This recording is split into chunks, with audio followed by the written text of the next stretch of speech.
thing about him is he's a kind of that classic predator. You know, he's the wolf in sheep's clothing. Like, he presents himself as a little more benign than he actually is, but you know, at the center of him is a tortured person who's going to unleash some hell on people. Erica was great. I think the thing for me, I wanted to make sure that she was happy and getting what she wanted. I mean, these are characters that she's been living and breathing with longer than any of us. And for me, you know, my own neuroses is I want her to be happy and hopefully encapsulate what she envisioned. And so hopefully that's what we've done. She's fantastic to play opposite of. She's so present, and it just elevates everything. It was a real joy. He wants his house. He wants his helicopter. He wants his wife. He wants everything. And he is, if he can't have it, he is going to destroy it.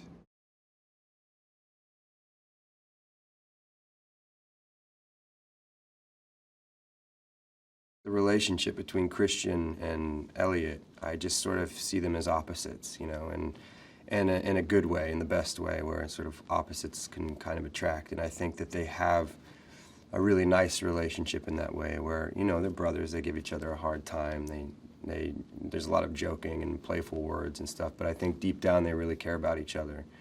And even though they're not blood, they really do feel like family. I mean, obviously, it's an honor to be able to work with someone like Marcia, and who I've been a fan of for a very, very long time. And also, it's very nice to see what a wonderful person she is, you know, in between scenes and when the camera's not rolling. She's a wonderful human being and really, really fun to be around. And yeah, it just doesn't get better.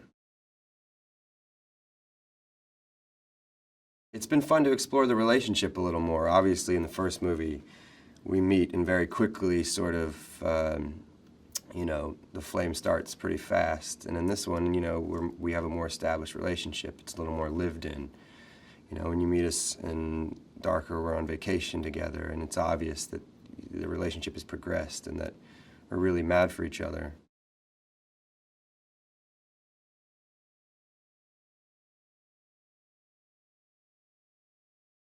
Have such appreciation for them and really respect their tenacity and also their the way how they lead. I think the biggest thing is that when you're on a film and it's a huge cast and then you have, you know, one or two lead actors, you always take their lead, you know, and they've been really great leaders, and they've always been inclusive, even if they're shooting stuff that doesn't include, you know, the rest of the cast. When we all reunite, they always seem to always keep us included in everything, the whole cast, on and off camera, and keep that like really cool cast family vibe. Even though, you know, we all know that the film is more about them, obviously, but to keep us included, I think we really appreciate it as a cast, and we respect them, especially me. I totally respect what they do from morning to night, every day, shooting this kind of film.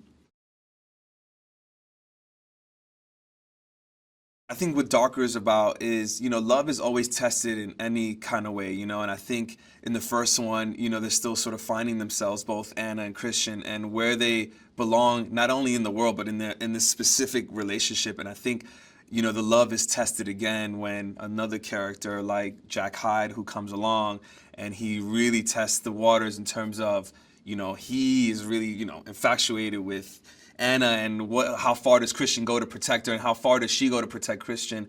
And I think it really shows just how strong that their love is.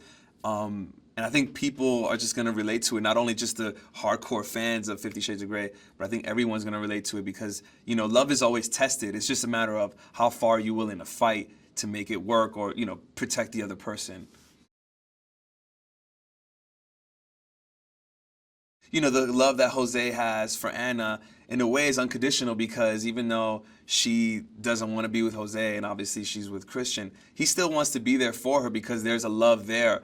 And so I think with that said, you know, even though Christian has Anna now, I think And I mean, I think Jose really just accepts the fact that this is who Anna loves, and so he's gonna love whoever she loves as well. There's a lot of love I know going on.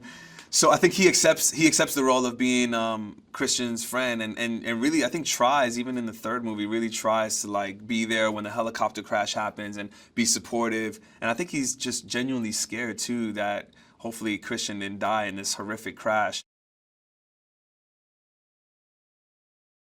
I think Now Leonard did a great job with the scripts, because to adapt, you know, I don't know, I think it was 300 pages each book, or yeah, a little bit more over 300, and to make that into, you know, a 2-hour film is really hard, and you got to take out a lot of things, but then you got to put in a lot of things and make this, you know, make it a cinematic, dramatic thriller action film in a way. You know, it's difficult, and he did a great job. And on top of that, you know, you have actors who are just saying this dialogue, and they also want to make it better. So the collaborative element to the whole film was, you know, if Now Leonard's words weren't, you know, if one actor didn't want to say it one way, or they thought maybe the scene should try a different tone another way, it wasn't because, you know, the dialogue wasn't good or whatever. It was only to keep that tone of thriller, mystery, romantic, passion. You want to keep that all in there. And when you have actors passionate about making the dialogue just as great, it's just a testament to Now Leonard's writing.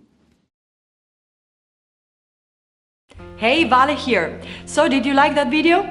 Well, keeping with the crime thriller genre, following I have a list for you of some of the best crime movies based on true stories and events.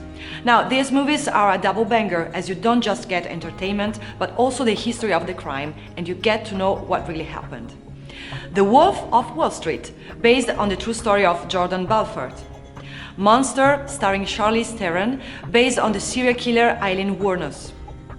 American Gangster, starring Denzel Washington, based on the criminal career of Frank Lucas. Martin Scorsese's Goodfellas, based on the rise and fall of Lucchese crime family associate Henry Hill. M from 1931, believed to be based on the real-life case of serial killer Peter Carton. Zodiac, based on the notorious serial killer Zodiac. Rope from 1948, believed to be inspired by the real-life murder of 14-year-old Bobby Franks in 1924. Donnie Brasco, based on the true story of Joseph D. Pistone, an FBI undercover agent. Alpha Dog, a drama based on the life of drug dealer Jesse James Hollywood. An American Crime, based on the true story of the torture and murder of Sylvia Likens by Indianapolis housewife Gertrude Baniszewski. Catch Me If You Can, based on the real life of Frank Abagnale. What's your favorite real-life based crime thriller movie?